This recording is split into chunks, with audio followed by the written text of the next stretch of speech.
Djibouti was full of nothing but full of fun. That area is like nothing that I'd ever seen in my whole life before. Steaming springs, barren desert, hot fissures, and quicksand. As you said, it's like the surface of another planet. Weird structures, steam coming out of like cracks in the earth. People travel from all over the world to see those. You start walking towards the lake, but I was in a strop because of safety issues. That's it, I've had enough, I'm going back. I would still advise people to go. What was your favourite part of the trip, would you say? I think swimming with the whale shark. When the shark came in, they said, whale sharks here, whale sharks here. And he jumped off the front of the boat. I've never seen a man bounce off of water before. It's like he bounced off the shark. All of us kind of looked at it like...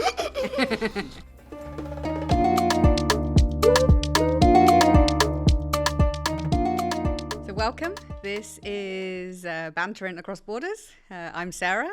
This is Tony. I'm Tony, yes. And we're two best friends, and between us we've been to over 100 countries.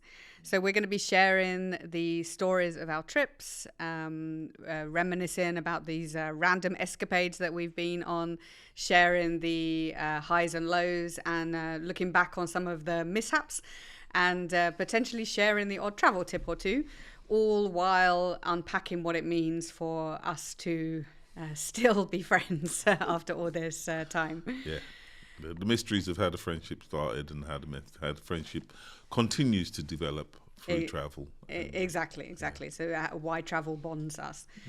And today we are going to be talking about a trip that we took to Djibouti.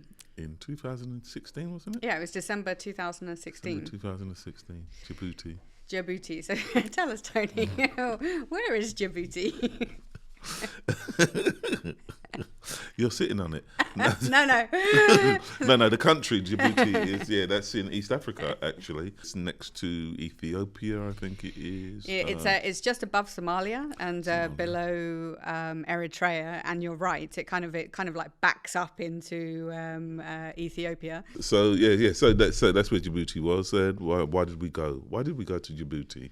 I think because we were trying to find a country to visit that neither of us had been to before. In East Africa. And I'd been to Kenya, you'd been to Ethiopia, and somehow we ended up on Djibouti. Plus it's got a good name. Did you know, actually, that Djibouti means defeat of the booty? I'm sure it has done.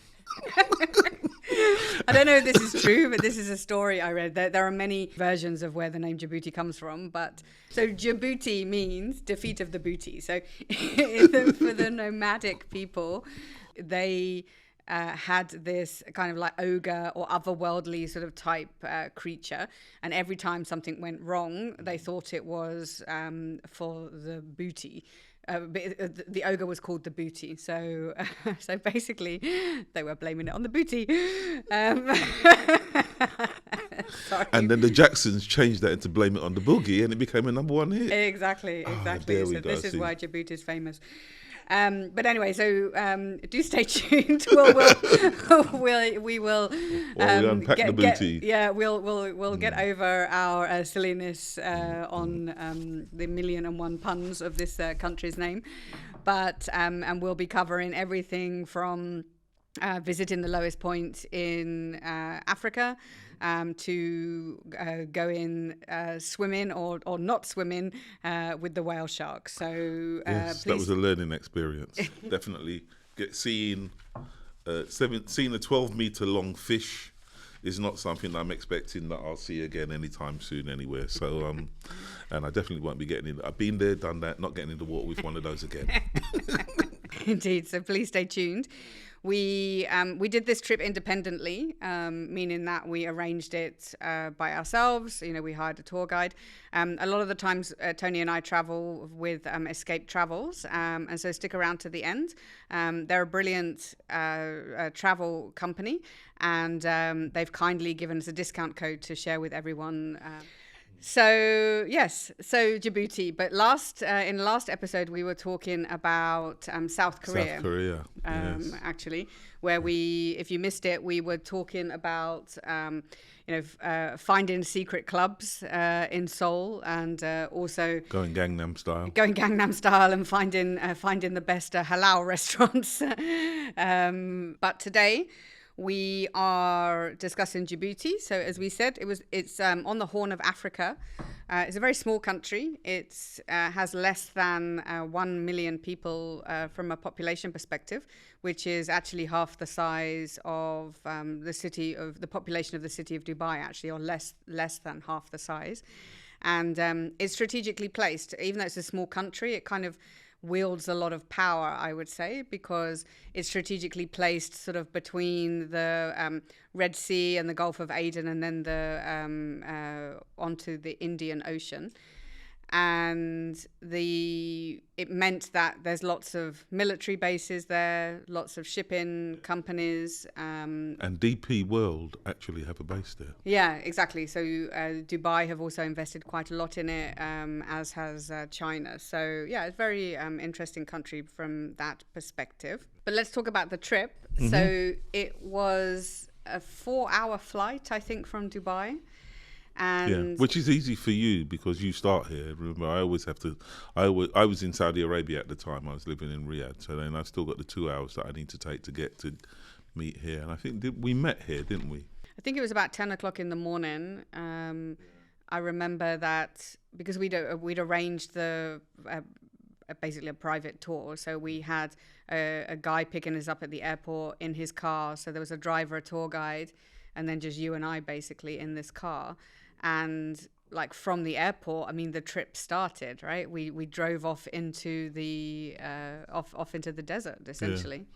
Yeah, and I don't think either of us realised it was going to be a 6+ hour drive. Well, that was the thing. Like on the first day, they literally like drove us 7 hours to Lac Abbe, or the region of Lac Abbe. And I remember at one stage, we were just driving along, enjoying the scenery, looking at a few camels. And then suddenly we were off-roading, right? Like there didn't seem to be any sign or anything. And we must have off-roaded in the desert for hours, hours and hours and hours. And there was nothing. Nothing and nobody. It's incredible. We put a lot of trust into these random strangers that had picked us up at the airport. I still find that quite amazing that you can go to these places where there is nothing. You know, different countries we've been to together and independently, where you actually get into a car and you drive and there is nothing. Whether that nothing is desert or like here where we're driving across plains, or whether you're driving through, I mean, when we went to Sri Lanka and, driving through jungle or whatever it is. But there are still so many places around the world, which is, one of the things we're trying to encourage people to do is get out there and do it. But there are still so many places where there's nothing, and Djibouti was full of nothing but full of fun. Yeah, no, absolutely. And we arrived, I think, in this sort of region of, and I'm probably saying this all wrong, but I think it's Lac Abbe. There's probably French, a French accent I should be putting on with it. But there's a whole area around the lake, which I'm not quite sure we grasped how outer worldly that place was on arrival, because we arrived just as the sun was setting, if I remember. That's right. Yeah, that's right. And it's they use it for filming. It was filmed for Planet of the Apes, I think. Planet of the Apes was filmed. No, it wasn't. Actually, that's a rumour. Is it? That's a rumour, and I looked it up, and it's not true. They actually filmed Planet of the Apes in Nevada and in Arizona. Oh, okay. But the rumour was that they'd filmed it there because, remember that first evening when we sat, I've got a picture of you sitting on the wall, where, it just goes off into nothingness. Yeah. And then remember, out of the middle of nowhere, there was a herd of donkeys.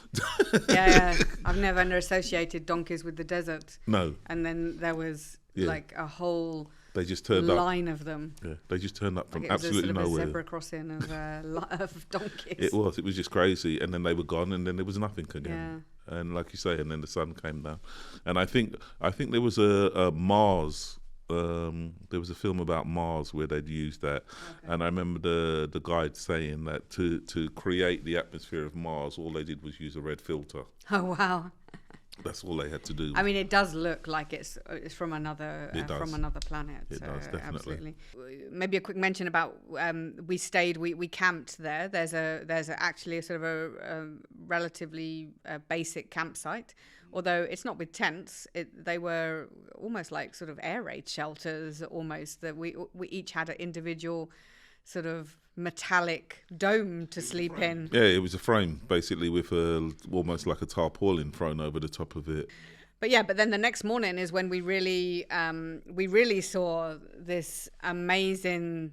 I can't even, like, it's so hard to describe. It really, that area is like nothing that I'd ever seen in my whole life before. It's, as you said, it's like the surface of another planet. We got up for the sunrise and we saw the sunrise. There are these, I don't know what you would call them. It's sort of like these chimneys. Well, that's what they do call them. I mean, they call them the chimneys. Yeah, they're chimneys, and it's basically because of the ground is that there's saline.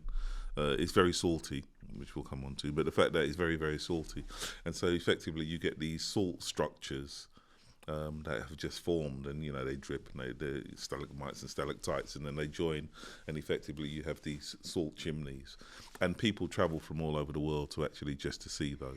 Yeah, it's like, you know, water has, at some stage, like in prehistoric times, has kind of erupted like a volcano from the ground, but then it's been sort of like frozen in time. It's like it really is like, you have to look at pictures of it. It's really sort of hard to describe, and it's not even just one area. It's vast, right? It's a vast area of weird structures, and then steam coming out of like cracks in the earth. Yes, they have lots of hot springs, which are not always immediately visible. Yeah, I remember that. So that walk that we did was very, very interesting. But yeah. So you will be walking along, and then suddenly there'll be a fissure in the ground, and then there'll be a hot steaming spring of salt water right there. And so we had to be quite careful around that as we went on our. But it's not like the hot springs that you would see like in Iceland. No, yeah, no. It's steam. It's like literally the earth is sweating. Yeah. Well, that's a good phrase. The earth is sweating. That's what it looked like, right? Yeah. Pools of sweat. Yeah. But yeah, it was nice. So we got up for sunrise. So this was on day 2. So we spent the night camping, and then we got up to see the sunrise, and we were taking this gentle walk around. We were introduced to a new guide, and I remember having high expectations of our guide, because he told us this big story about, you know, yesterday he'd had the crew from National Geographic. National Geographic. I thought it was United Nations, but you're right. It was National Geographic. I think it was National Geographic. It was. And he'd been leading them around. They'd been doing this filming of the area. And so, you know, we started off relatively, I would say, positively. And then somehow or the other, without really kind of him giving us a sort of like a big overview, we start walking towards the lake, which is in the distance. You can see it, right? And you can see like this pink line of flamingos. It doesn't look that far. But remember, there was that couple. There was a young couple, and they'd sort of set off about 5 minutes ahead of us. And so you had the view of, there was us, and then there was a gap, and then there was this young couple, and then there was a gap, and then there was the flamingos. And it was, but that gap and the flamingos, that gap never, it kept on moving. I know. Every step we took, we never caught up with them, and they never caught up with the flamingos until, of course, they did. But that was a bit of a pain, because we were walking, and he hadn't warned us about how far it actually was, because it was an optical illusion, effectively. It was pretty much a mirage. And we just kept on walking. I remember you saying, well, how far is this? You know, I went full Karen mode, yeah. You were, and it was like, I haven't even got a hat, and I didn't bring any water, and it's getting hotter, and there's all of this. And then I remember and then we must have been walking probably 40 minutes to an hour. And then they appeared to get closer to the flamingos, and the flamingos said, that's enough, we've had this. and they flew Yeah, off. exactly. Then the flamingos they flew off. But I was in a strop because of safety issues, right? It was hot. Like we literally didn't have anything. We were exposed, and it was the rising sun, and I'm very white, like very pale. You know, I don't do good. I don't do well in the heat. But also, I think I wouldn't have minded if it really was just a straight line. But this wonderful guide who supposedly had guided National Geographic kept guiding us into the swamplands as well. So this area that we're talking about isn't just like dry, dry sort of earth. There are, apart from the hot springs, there are also big areas of swampland. You had steaming springs, barren desert, hot fissures, and quicksand that we had actually been working our way through and manoeuvring through in pursuit of the flamingos quite well. And then you went full Karen and said, that's it, I've had enough, I'm going back. You can do what you want to do, I'm going back. And you turned around and started to march back, and then he suddenly realised he'd messed up big time. So he decided, it's all right, I'll lead you back, and started to lead us into the quicksand. Yeah. Which I remember, I think that may have been the first time I saw you go pretty much demented. But you were not a happy chappy. And I just thought, I'm just going to stay back here. It was only flamingos anyway, right? Like, but having said that, I would still advise people to go, because the couple who went on their own, who were, two stick figure paintings in front of us the whole time, they managed seemingly to get there without any issues and get quite close to it. And they got lots of pictures of the flamingos taking off. yeah, exactly. They have lovely pictures of the underneath of a flamingo as they flew overhead. Yeah. And then we headed off to Lake Assal, which is the lowest, not only the lowest lake in Africa, but it's the lowest point in Africa. Mm-hmm. And it's a salt lake, right? It's a salt lake. The saltiest. Is it the third saltiest on planet? I don't know if it's the second or the third. It's saltier than the Dead Sea, and it's 10 times saltier than the sea, the actual sea. It wasn't close, but I think it was a couple of hours. It was a couple of hours. Yeah, so a couple of hours with us in the car, Tony DJing as usual.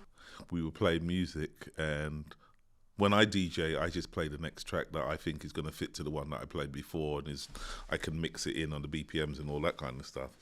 But I've never really paid a lot of attention to the vocals.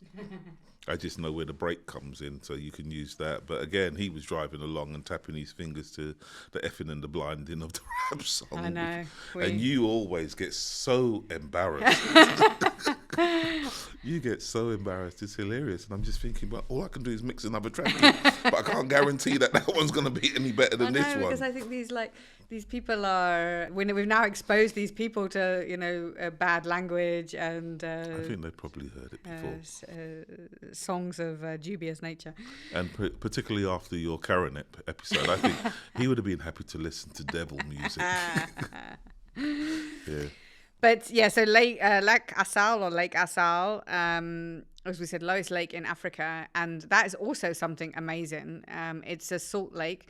I remember arriving at it, and it looks like we've arrived in like a field of snow. Yeah. It's really. I mean, the salt is white and kind of looks fluffy, and it's everywhere. Like it's literally everywhere. We've got these fantastic photos, I think, of us kind of in t-shirts and shorts and standing in the salt of that's next to the salt lake. It looks like we're standing in Switzerland somewhere. Yeah, that was great. It was again. I mean, it's one of the joys of doing this type of traveling is that, I mean, somebody says Lake Assal is the lowest place on earth, and then you get there and it's just mind-blowing when you actually see it and realise where you actually are. Yeah. And a lot of times when we've been to these places, it's just when we get there we actually realise where we are, and that was one of those. And it was also very quiet, I remember. There was hardly anybody there. I think Djibouti in general was quiet. because it's so barren. I mean, like you say, there's only 1 million people in the country, surrounded by 3 major territories, and like you say, it's mostly desert. Right. You know, it's mostly desert. There's not a lot of development there, and I hope it stays well. For the Djibouti people, I hope they get the development they need in order for them to progress. But I hope they also are able to retain the openness and the isolation aspects of that as well. So that was kind of the end of Lake Assal. We didn't do anything after that, right? We went back to town. We went into Djibouti. So this was the first time we were actually in Djibouti city. Yeah.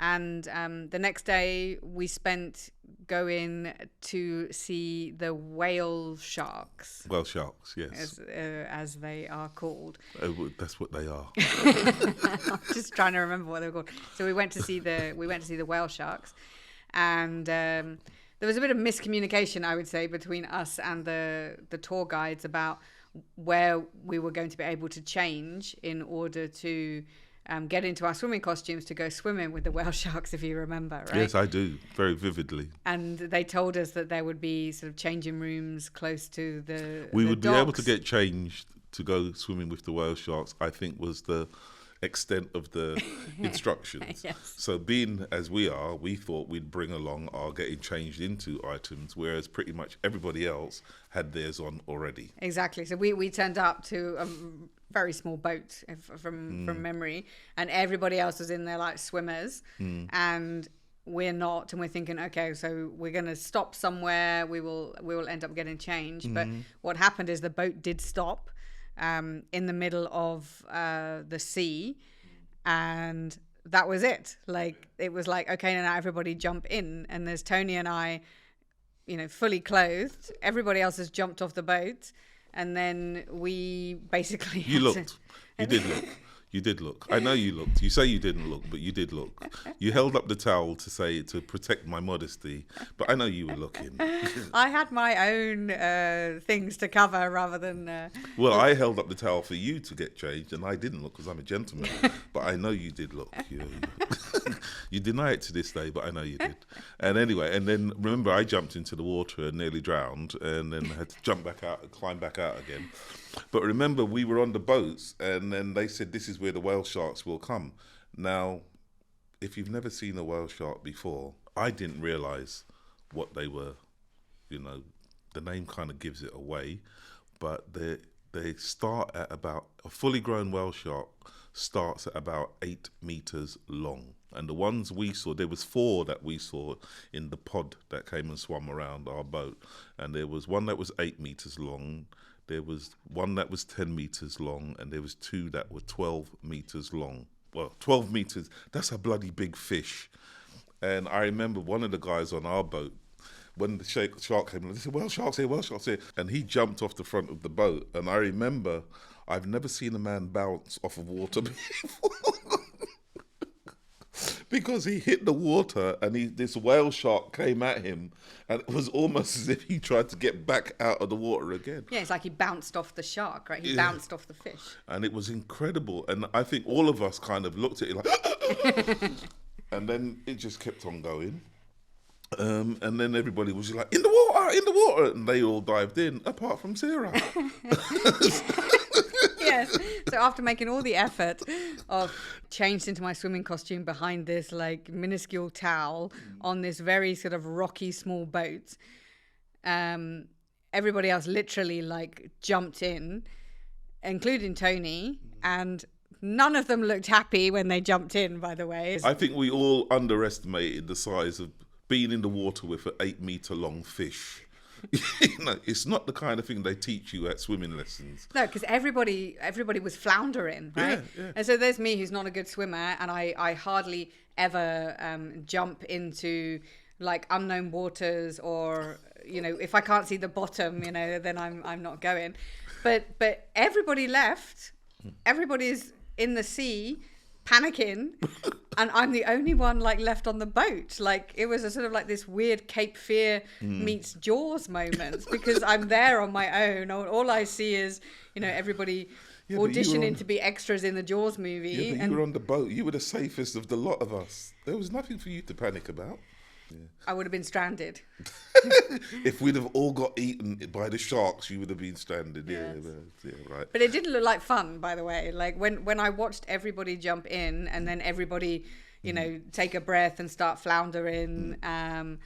Yeah, that also just, if I was already hesitant about jumping into the water. And the other thing is I can't get back into the boat, right? Like I have hardly any upper body strength. So, I mean, I need to sort of, you know, have a... you need someone there to pull you in. Exactly. I need someone to pull me off of a couch. You know, so how am I going to lift my sopping wet body back onto a boat, right? Yeah. It was never going to happen. But it was actually okay once we were in and once we got used to it. And somewhere I've got the video of swimming along next to one of the bigger fish, because one of the guys had a GoPro. Yes, I remember that. Yeah. He had a GoPro and he went under and he was swimming along with them. And again, that was amazing as well, because you would be swimming along with them. And like I say, there was 4 of them in that little pod and they would be there and then a flick of the tail and they're gone. Something so big that could move so fast and then it'd be gone. And the next thing you know, you'd see it come back around from the other side again. Kind of scary. Yeah. But at the same time, once we were, you know, we knew that they don't eat people. You know, we're not their favourite dish. Yeah, so to be clear, they're not sharks, right? They're big fish. They're big fish. They're big fish, and they don't eat. They don't. They're not dangerous. They're not. They're predators, not dangerous. No. They're not dangerous to humans by any.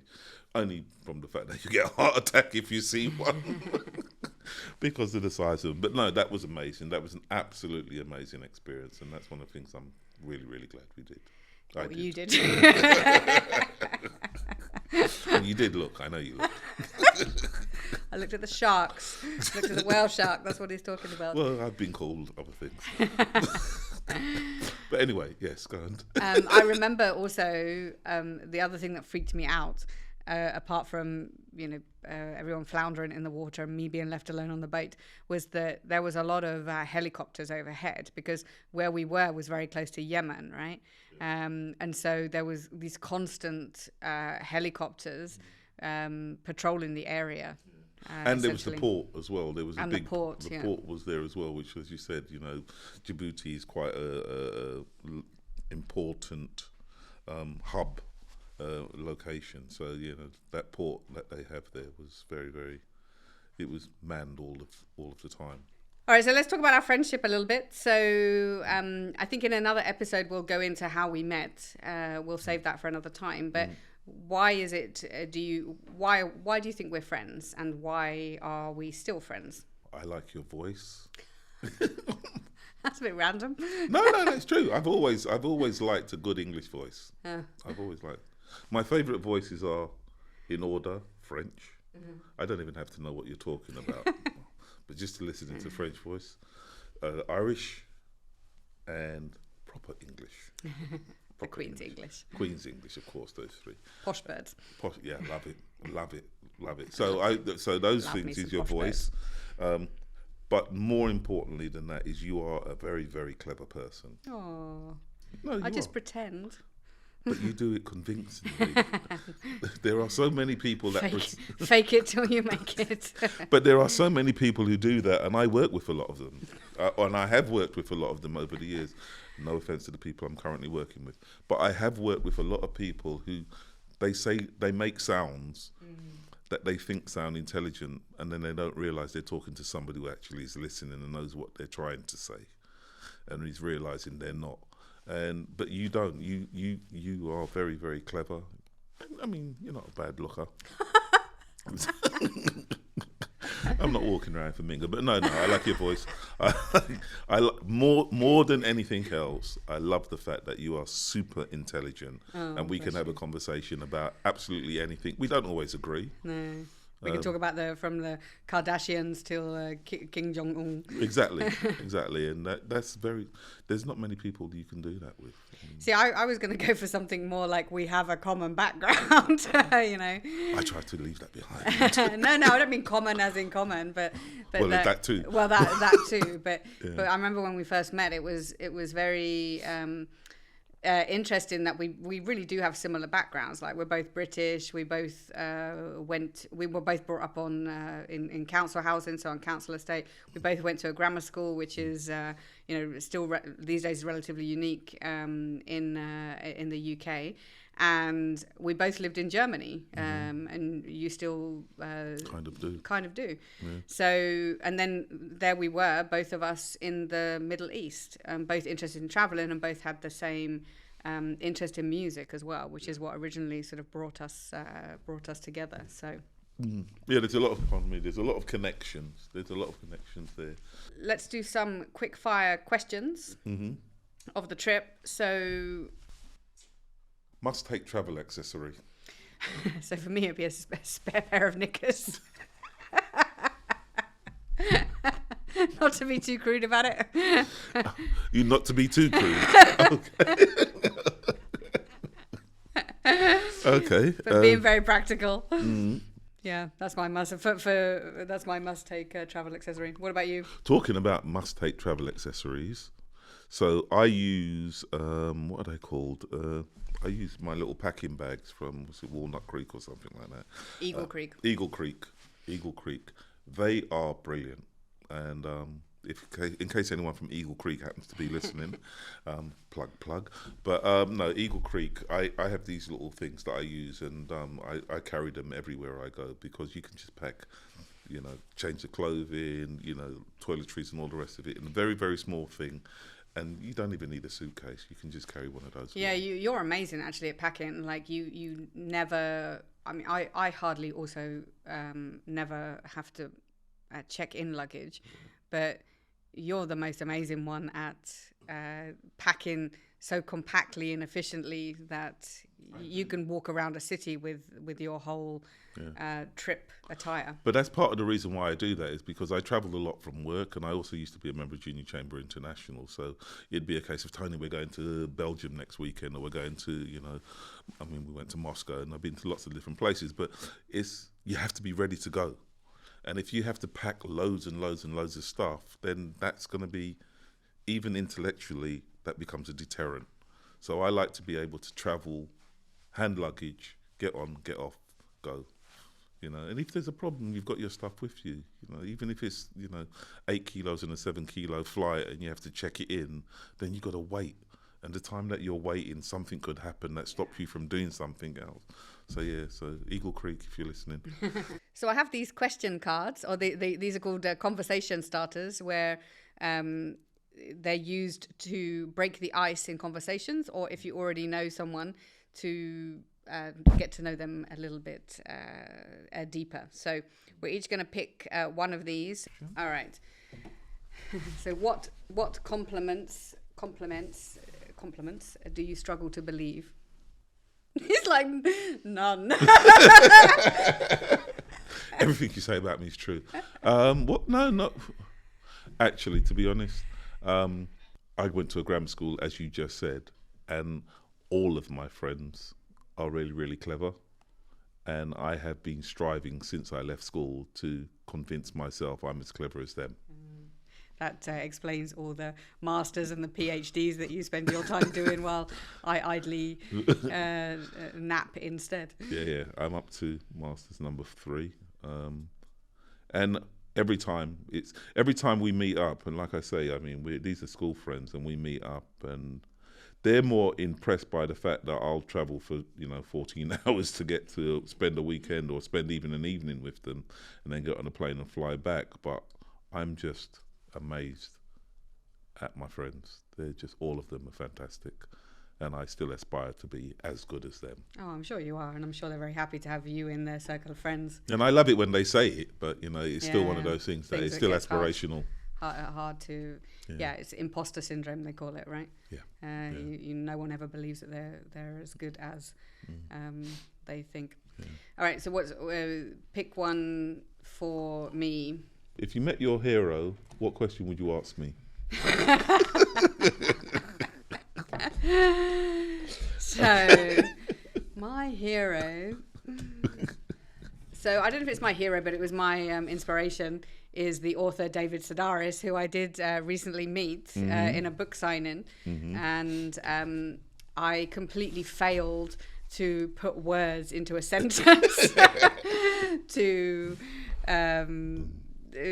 make use of that moment, and I ended up instead doing a kind of 1 minute stand up in front of him, talking about my boobs, basically, which yes. stop it.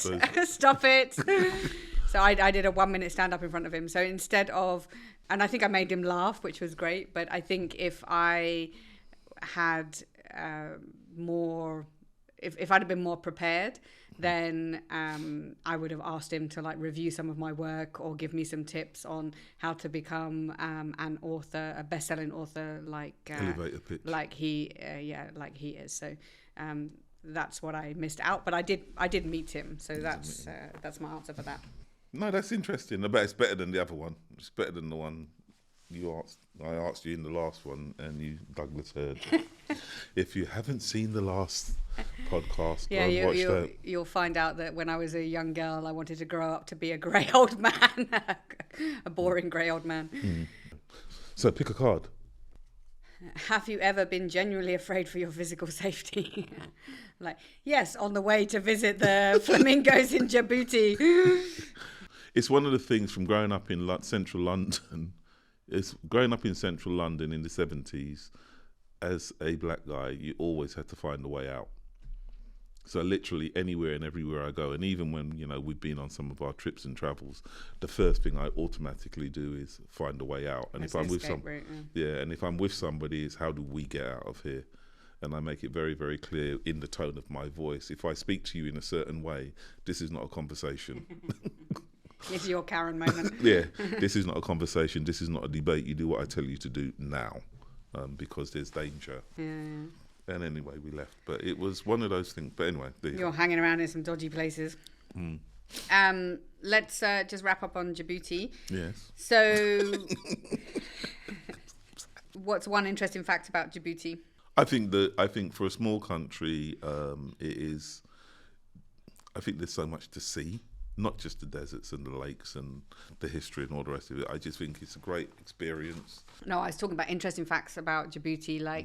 So Djibouti, for example, is in what they call the cradle of Africa. So it's so close to the border of Ethiopia. And that is actually also where Lucy, that first the first skeleton, and then that whole area is full of fossils, actually. So that's why they call it the cradle of humanity, that area. So we promised you a discount code from Escape Travels. So we have been on a lot of trips with Escape. I've done quite a few, even on my own without Tony, because as a single traveler, it's actually great to go with them because it's a small group travel. And essentially you can just sort of turn up and they'll put you in a group of anywhere between 6 and 20 people. And it's a nice way, to make new friends, actually. So we'll put the code on the screen, but I'll read it out for you now. So it's K for Kenya, F for France, Y for Yemen, E for Ethiopia, P for Portugal, L for Liberia, Q for Qatar, and then P for Poland. But do take a look at their trips. They've got a huge amount coming up. It's escape-travels.com. What was your favourite part of the trip, would you say? I think swimming with the Whalesharks, because for me, first of all, I'm like you. I don't really like getting into the water when it's too deep and I can't see the bottom. I don't like that. The idea of swimming with a shark, whatever kind of shark it is kind of like, why would you do that? I mean, this could be that rogue shark that, we don't eat humans. Maybe we could try one today. I'm peckish today. Yeah, the chocolate flavoured one looks interesting. so I think from that perspective, it was good. I think that would have to be the best moment. And for you? I was going to say my favourite my favorite piece was seeing the Lac Abbe and the just this outer worldly scenery that I'd never seen anything like it in the whole of my trips around the world. It's very, very unique.